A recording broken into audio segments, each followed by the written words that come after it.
Morning, all of you. Good morning, sir. Morning, morning, बच्चे. Good morning, sir.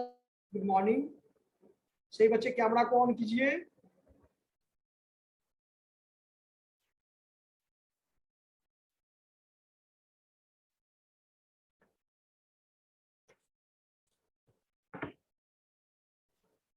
तो क्या उसका कॉस्ट ऑफ कैपिटल टॉपिक में कुछ प्रीवियस क्लास में जो आप लोगों को नोट्स आए थे, पढ़े थे उसको क्या प्रत्युष?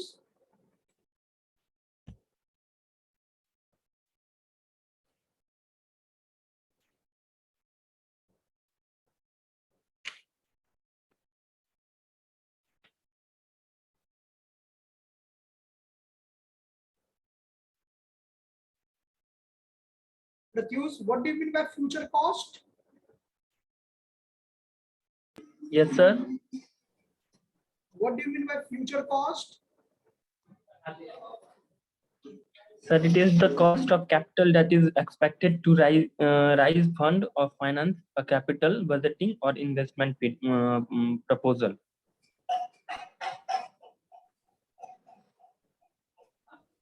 ओके, तो ये कॉस्ट का टॉपिक कंप्लीट है. सही बच्चे को आया था समझ में? यस सर, वो टॉपिक कंप्लीट हो गया था, उस दिन क्लास में भी डिस्कशन हुआ था. ओके, तो नेक्स्ट टॉपिक लीजिए बच्चे आप लोग. Today we will discuss how to calculate cost of capital. आप कॉस्ट ऑफ कैपिटल को कैसे कैलकुलेट करोगे? तो सही बच्चे हेडिंग में लिखेंगे computation of specific cost of capital.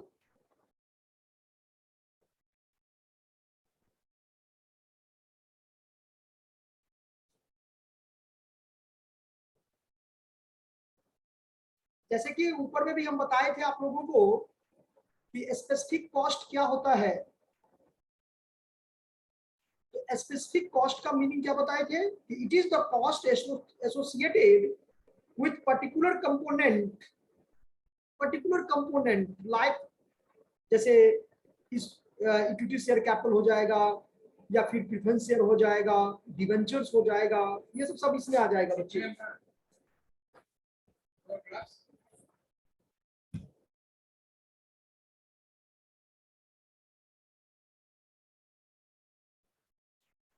Okay, लिखेंगे सही बच्चे. The financial manager has to compute the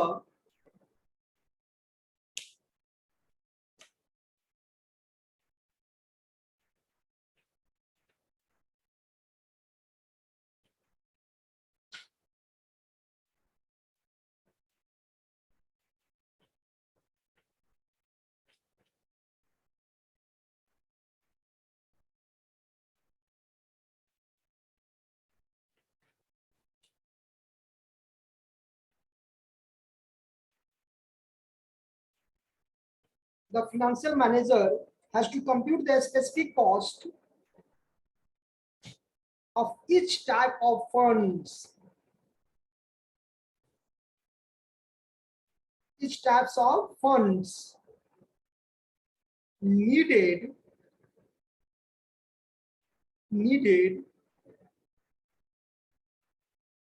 in the capitalization of a company.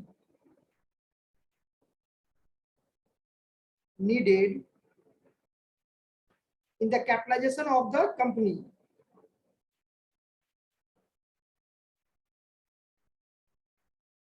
अब ये जो पॉइंट इसको अंडरलाइन कर लेना बच्चे, ये टाइप्स ऑफ फंड. तो टाइप्स ऑफ फंड का मतलब क्या? कोई भी कंपनी, हम पहले क्या बताए थे, किसी भी कंपनी को अगर अपना फंड जनरेट करना है, तो बिजनेस करने के लिए, काम चलाने के लिए पैसा तो चाहिए ना. तो मनी तो वो उसको चाहिए ना, पैसा. वो पैसा कहां से वो रेज करेगा, कहां से वो बढ़ाएगा? उसमें डिफरेंट सोर्सेज होते हैं. आप डेप्ट में जाओ, या आप बेसिकली दो ही होता है, डेप्ट या इक्विटी. लेकिन अगर इसको डिटेल में आप जाओगे बच्चे, तो आप इस तरह से भी इसको कह सकते हो, या तो डेप्ट इक्विटी कहो, या तो आप ये कह सकते हो कि like equity shares, preference shares, debentures, bank loan, है ना, एटसेट्रा। तो यही इसका सोर्सेज ऑफ फंड हो जाएगा। तो ब्रैकेट में लिख लो, equity shares, preference shares, debentures, retained earning, public deposit,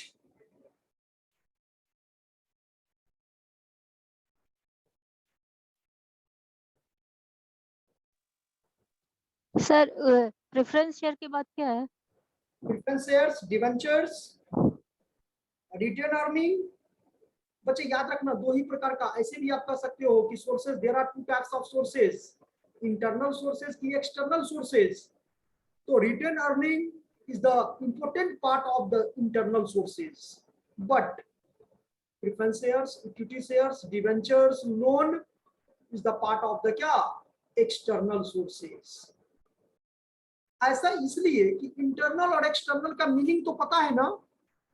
अगर कोई आपसे पूछे what do you mean by internal, तो इंटरनल का क्या मीनिंग आप बताओगे? कि जो पैसा मेरे पास में है कैश इन हैंड या कैश एट बैंक या बैंक में डिपॉजिट है, तो वो मेरा इंटरनल सोर्सेज हो जाएगा, क्योंकि इतना पैसा मेरे पास है, हम इससे कोई भी काम कर सकते हैं। लेकिन अगर पैसा नहीं है, किसी से मुझे कर्ज लेना है, बैंक से हो या शेयर होल्डर बनाना हो, जो भी हो, तो वो हो जाएगा एक्सटर्नल सोर्सेज में। तो आपके मटेरियल में इस तरह से बताया गया है आगे, और इट में प्रीफर इंटरनल सोर्स। क्या बोले सर? और इट में prefer internal source. Internal source किसको कहते हैं? अभी समझाए हैं। रिटेन अर्निंग समझते हैं कि आपको बताए थे कि जो भी कंपनी को बेनिफिट होता है, प्रॉफिट होता है बच्चे, उस प्रॉफिट को वो दो कैटेगराइज करता है। एक तो अपने बिजनेस को ग्रोथ करने के लिए कुछ पार्ट रखता है, और एक तो कुछ हम डिस्ट्रीब्यूट करते हैं शेयर होल्डर को खुश रखने के लिए। याद रहे, शेयर होल्डर भी खुश होना चाहिए। अगर शेयर होल्डर खुश नहीं होगा तो तुरंत पैसा का डिमांड कर देगा कि मेरा पैसा पेमेंट करो, क्योंकि अगर आप नहीं उसको बेनिफिट दोगे तो वो तो उस पैसे को कहीं और दूसरी जगह इन्वेस्ट करके अपना बेनिफिट लेगा। यही रीजन है कि कुछ उसको भी खुश करना है और कुछ। Aditi Kumari, Aditi, yes sir. Camera on करो बच्ची। Okay sir. एकदम इजी लैंग्वेज में समझा रहे हैं। अगर इसमें अगर कोई दिक्कत है तो बच्चे आप लोगों को बताओगे, लेकिन इसके लिए अब पहले तो हमको भी तो देखना चाहिए कि मेरा स्टूडेंट क्या कर रहा है, पढ़ रहा है कि नहीं कर रहा है। आप कैमरा बंद कर लोगे तो कैसे हम आपको जज करेंगे, बताओ? अदरवाइज हम ग्रुप से रिमूव कर देंगे।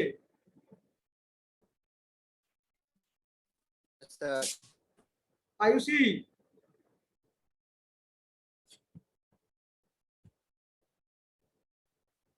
आयुषी,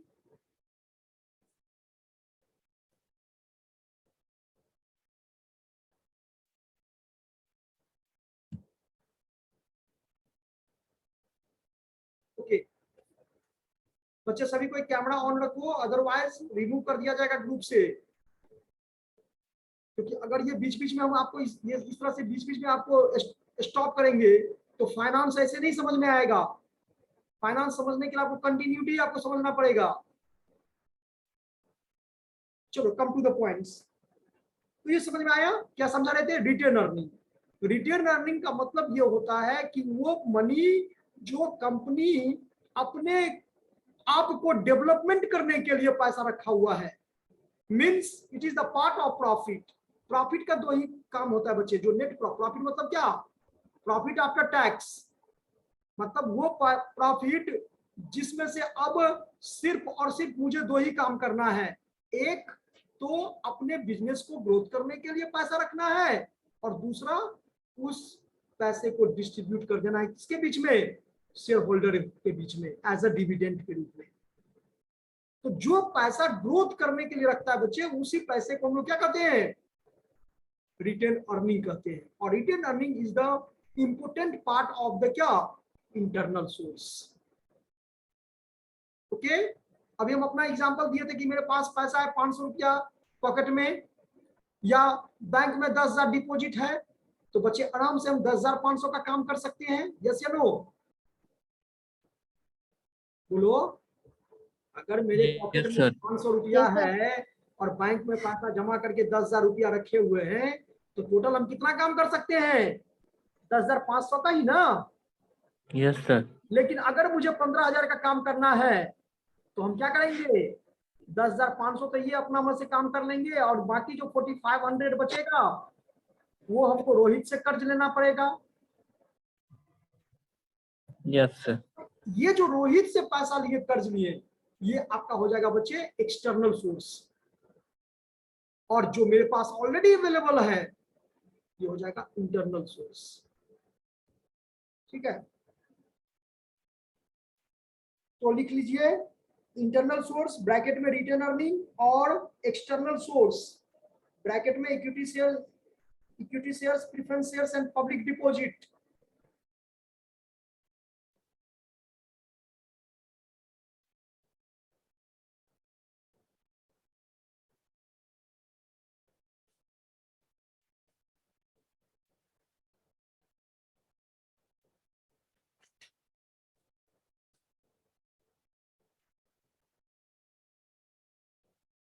अब इसके कंप्यूटेशन पर हम लोग आते हैं। तो यही आपको इसी का कॉस्ट समझना है, चाहे इंटरनल सोर्स हो या एक्सटर्नल सोर्स हो, दोनों के कॉस्ट को क्या करना है, कंप्यूट करना है, फाइंड आउट करना है। इस चैप्टर में हम लोग यही समझेंगे। ओके, लिखिए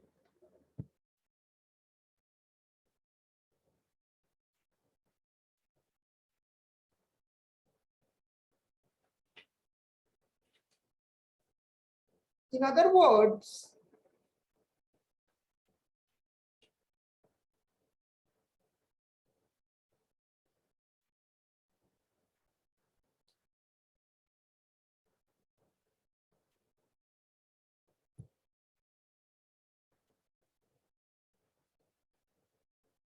a company obtains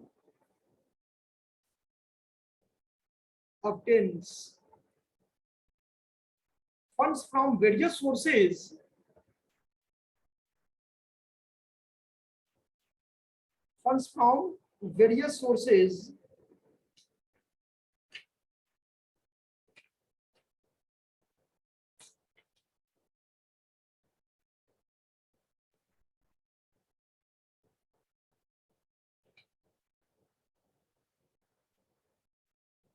सबसे पहला लिखिए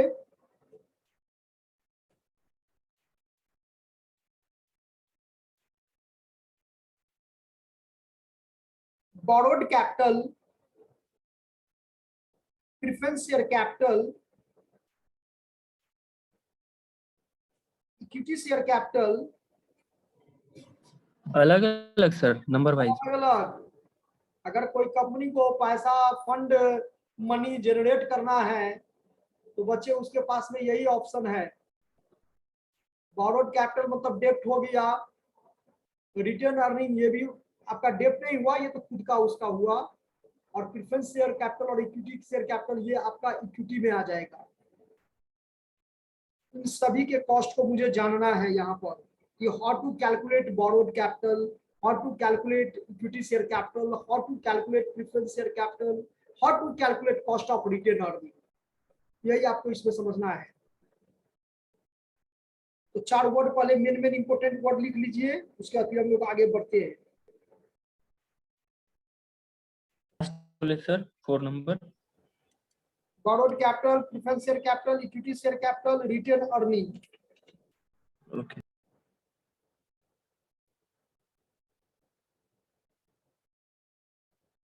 सबसे पहला जो इसमें आपके बुक में दिया हुआ मटेरियल में वो है बच्चे कॉस्ट ऑफ इक्विटी। हम लोग भी यहीं से स्टार्ट करेंगे, कॉस्ट ऑफ इक्विटी से ही, ताकि आपका मटेरियल में सीक्वेंस हो जाए।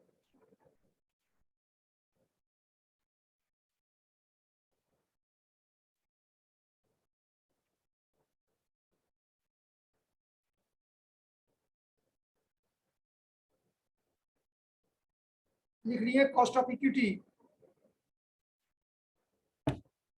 Cost of equity share capital लिख लीजिए। इक्विटी मत, आपके बुक में तो सिर्फ इक्विटी ही दिया हुआ है, मतलब इक्विटी का मतलब वही हुआ।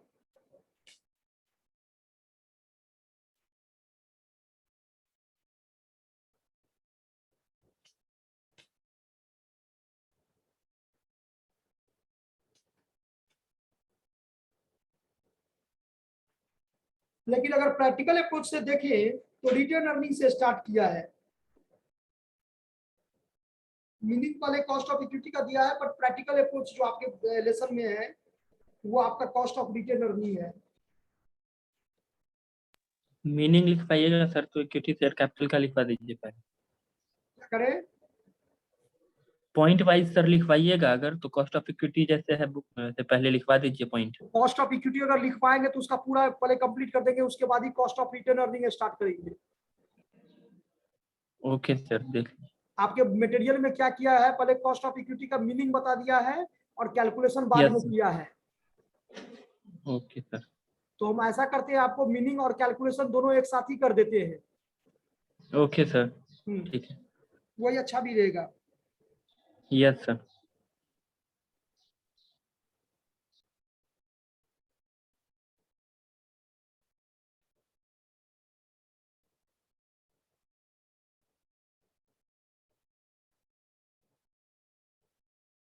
देखिए cost of equity,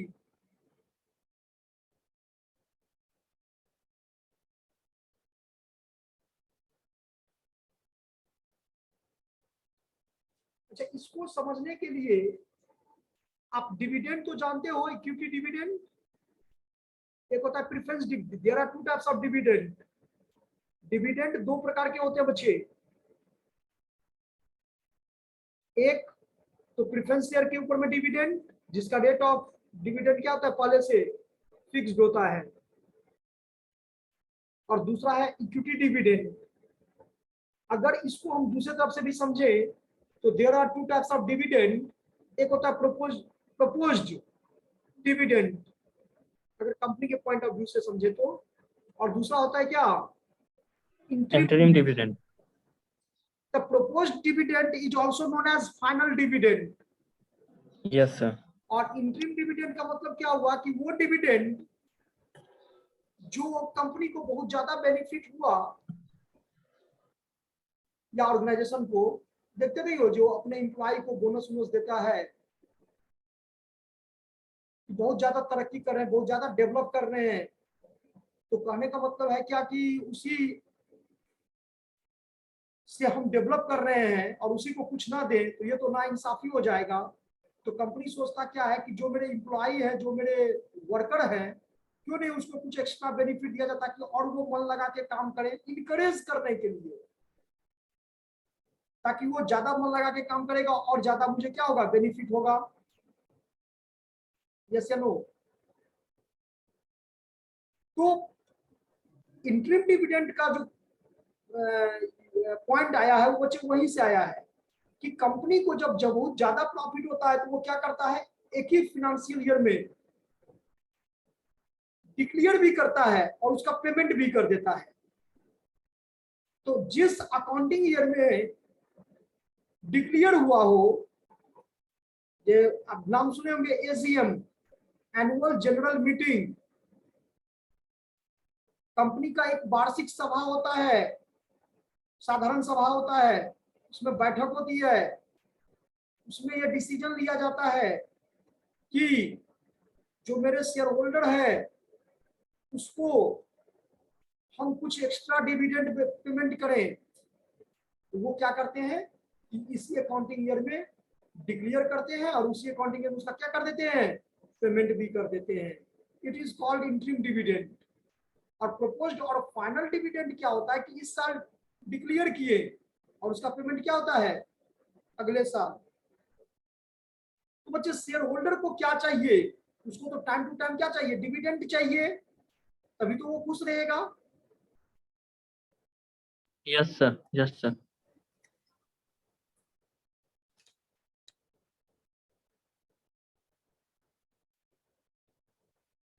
cost of equity share capital is the, ये मीनिंग आपको बता रहे हैं,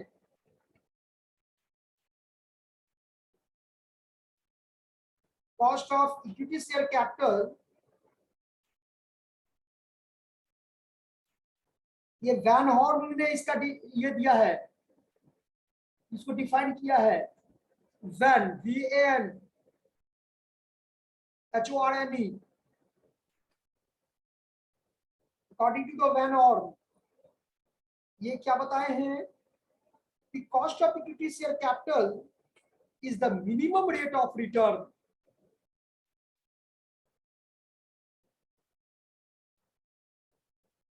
cost of equity share capital is the minimum rate of return that the company must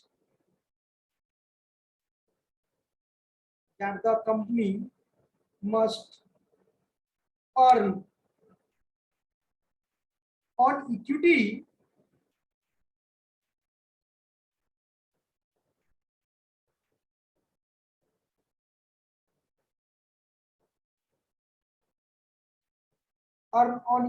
financed portion of its investment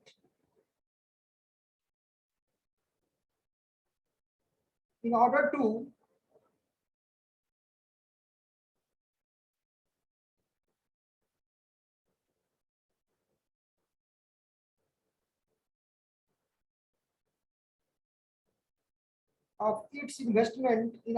live unchanged, In order to live LEAVE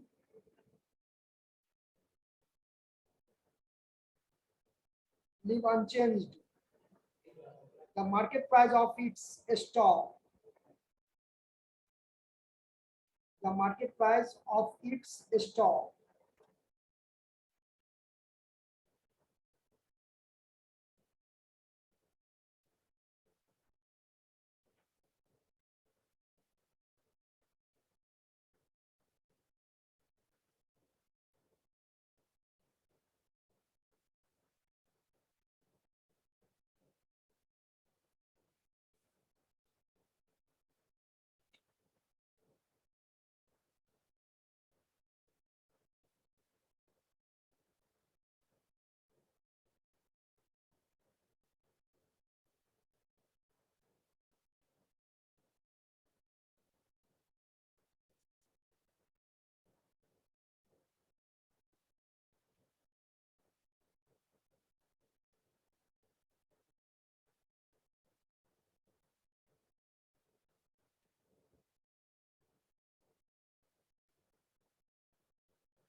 देखो share holder,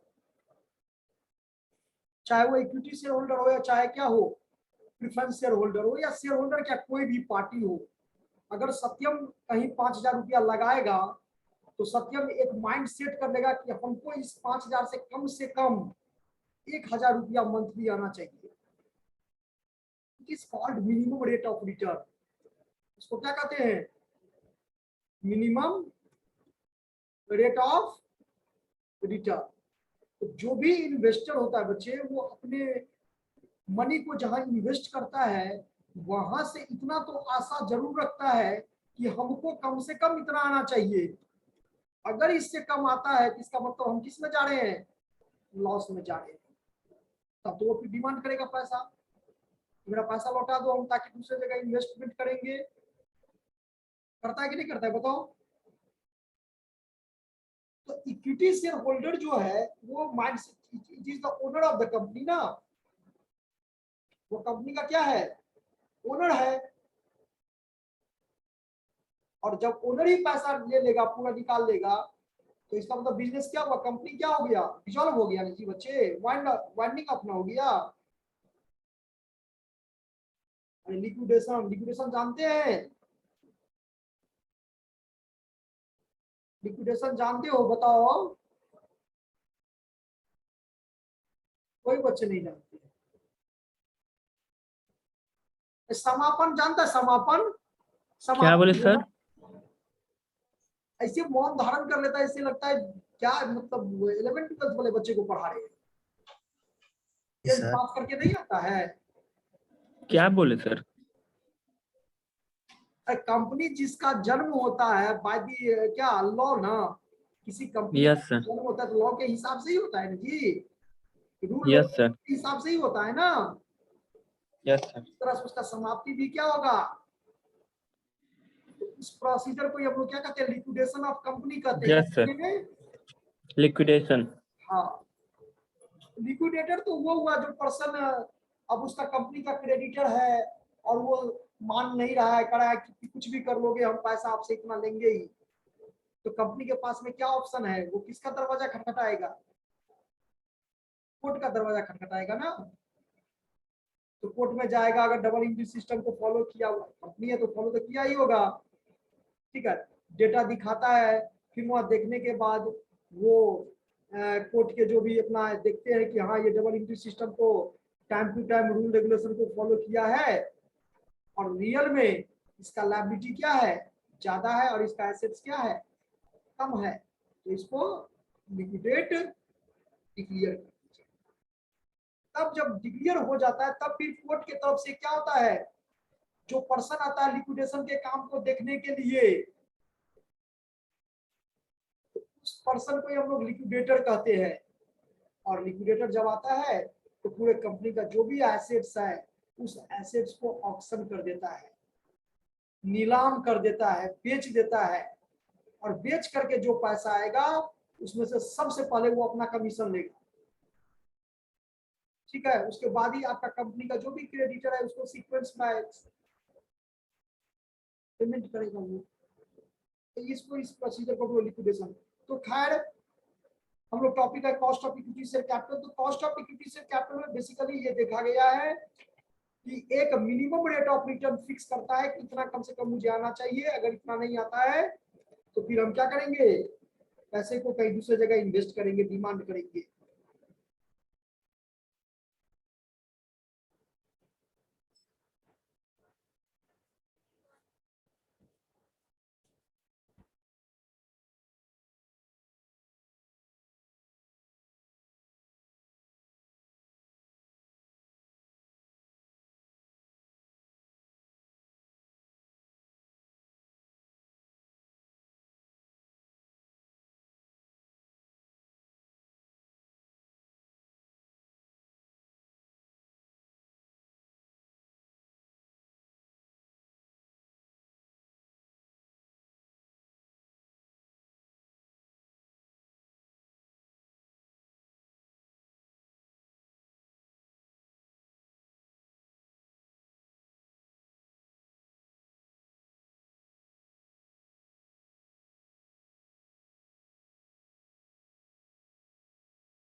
okay बच्चे, इतना समझ में आया,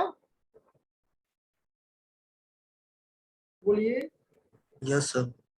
देखो बच्चे, फाइनेंस का term है, ये जब तक सेल्फ स्टडी नहीं करोगे, पढ़ोगे नहीं, तो फिर तो सिलेबस खत्म कर ही देंगे।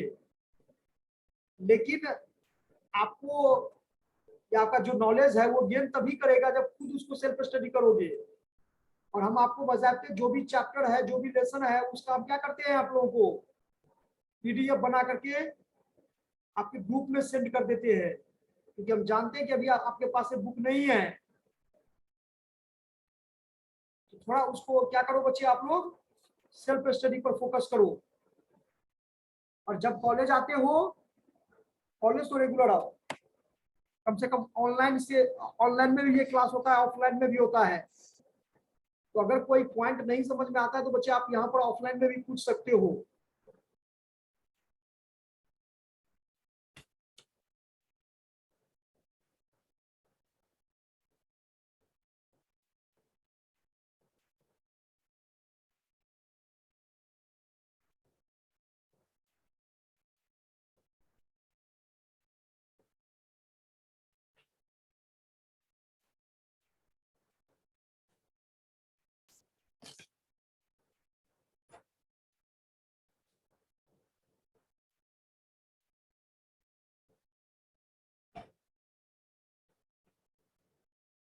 चलिए आगे लिखिए। तो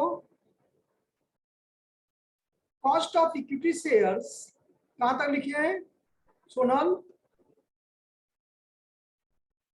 सर लास्ट लिखा हुआ था कि the market price of its stock. अच्छा, वो डिफिनेशन लिख पाए ना? हाँ चलिए उसको थोड़ा 2-3 लाइन और लिख लीजिए, क्योंकि इतना लिखने से काम चलेगा नहीं, थोड़ा और लिख लीजिए। Cost of equity share is the part of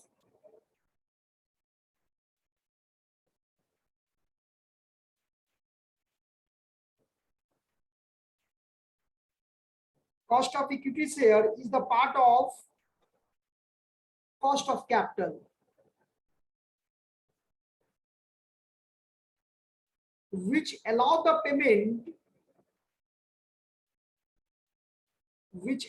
payment to only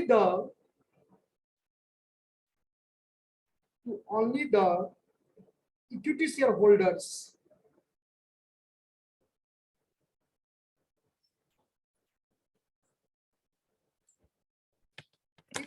Every shareholder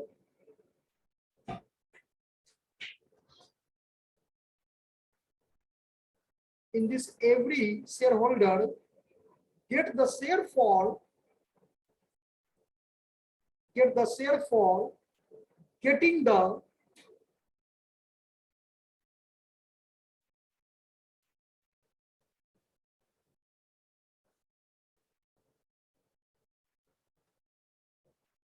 in this, every shareholder get the shares for getting the return on the shares. Sir every share holder के बाद In this, every shareholder get the shares for getting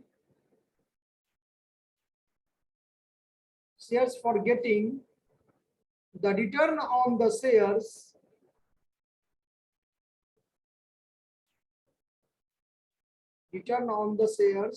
on which they are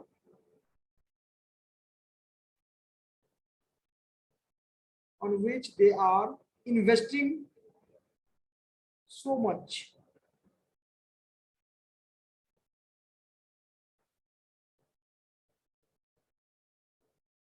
अभी थोड़ा देर पहले बता रहे थे आपको minimum rate of return, कि कोई भी शेयर होल्डर, अभी सत्यम का एग्जांपल दिए कि सत्यम अगर 5,000 रुपया कहीं लगाएगा तो निश्चित रूप से सत्यम के माइंड सेट करेगा वो कि कम से कम हमको इस प्रोजेक्ट से 1,000 रुपया हर एक महीना आना चाहिए। तो जो एज्यूम कर लेता है पहले से मिनिमम एक अमाउंट होता है कि इतना आना ही चाहिए, अगर उससे कम आता है तो बच्चे इसका मतलब क्या है, लॉस है। तो तुरंत वो डिमांड करेगा कि इस पैसे को हम किसी दूसरे प्रोजेक्ट में क्या करें, इन्वेस्ट कर दें, ताकि वहां से मुझे मिनिमम रेट, और उस मिनिमम से जितना ज्यादा आ जाएगा, एक्सेस आ जाएगा, वही तो बेनिफिट हुआ। ओके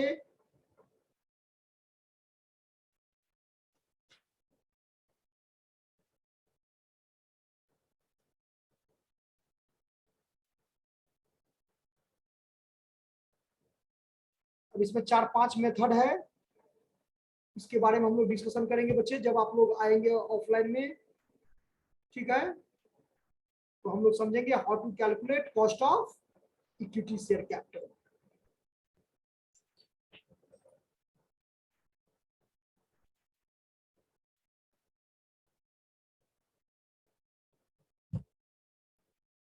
और थोड़ा इसको भी आप लोग तो भेजे थे सत्यम की नहीं ग्रुप में? सत्यम, यस सर। ये इसका पीडीएफ भेजे हैं ग्रुप में ना कि नहीं भेजे हैं? कॉस्ट ऑफ कैपिटल का ना हाँ, आया हुआ है। आया हुआ है तो पढ़े थोड़ा कुछ बताइए। नहीं पढ़े होंगे मुझे पता है, तो प्लीज पीडीएफ देख करके मत बताओ। कुछ पढ़े हो तो सब बताओ मुझे, और नहीं पढ़े हो तो वो भी ईमानदारी पूर्वक मुझे बता दो। क्या रोहित, Yes, sir. जो पीडीएफ भेजे हैं उसको पढ़े? No, sir. नहीं तो ये तो गलत बात है। सही बच्चे इसको पेज नंबर लिख लो, तो इसको पढ़ के आना है, page number 60।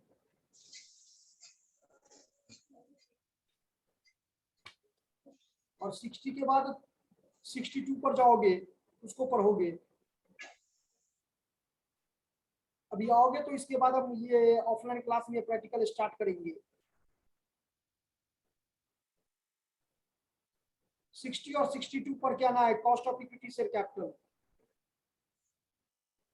Okay, cost of retain earning ना, रिटेन अर्निंग नहीं पढ़ना अभी, कॉस्ट ऑफ सिर्फ कॉस्ट ऑफ है। इक्विटी।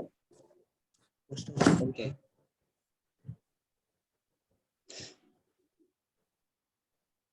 हो जाएगा। Thank you, sir. ओके तो बच्चे, thank you all of you.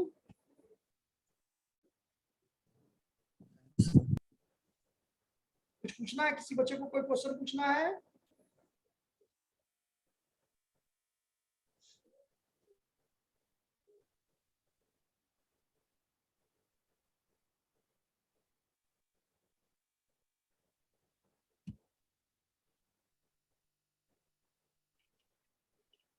बोलो,